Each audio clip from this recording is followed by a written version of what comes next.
Hey guys, Nick Kellar, Greg Brock, Atlas Premier Realty. Another video blog for you today. Today we wanted to discuss something that comes up to us throughout the year when working with people, and it's the difference between the three different types of values. So we have assessed value, appraised value, and market value. Correct. Want to kick us off? Three totally different values. Some might be close, some might not be.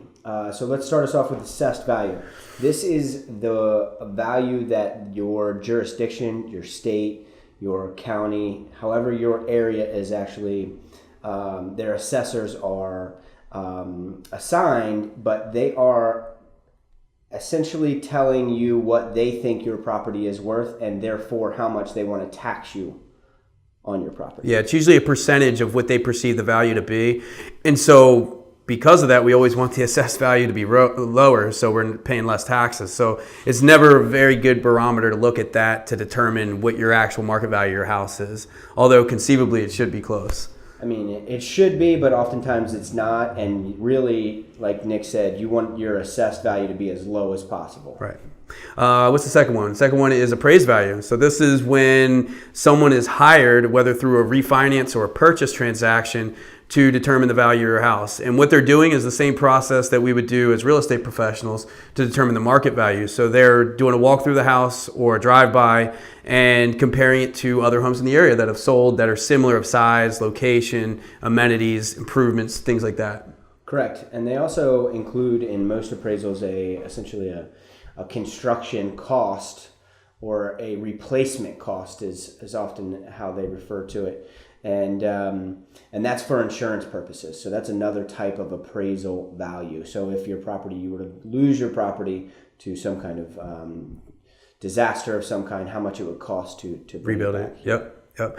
And the last one's market value. So this is where you're actually trying to determine where you're positioned based on the current market climate. So there's a few more factors that go into this, and that is the buying environment. So is it a buyer's market? Is it a seller's market? We use something called an absorption rate that helps determine how much inventory and how the market's swaying to help you determine where it should be positioned.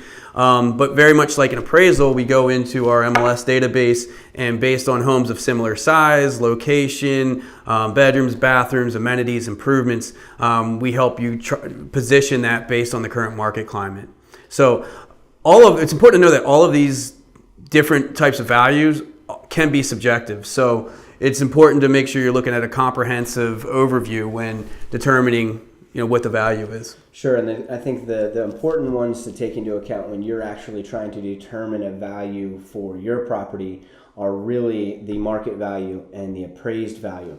And those two are actually the two sales that you need to make as you go through the selling process. We need to figure out how to position your property correctly to market value to sell it once, and then we have to again sell it again to an appraiser at appraised value. So that's where we come in. This is our job, and we're here to lean on for you guys. And so if you need more help on establishing your market value, then we're here to help. Yep.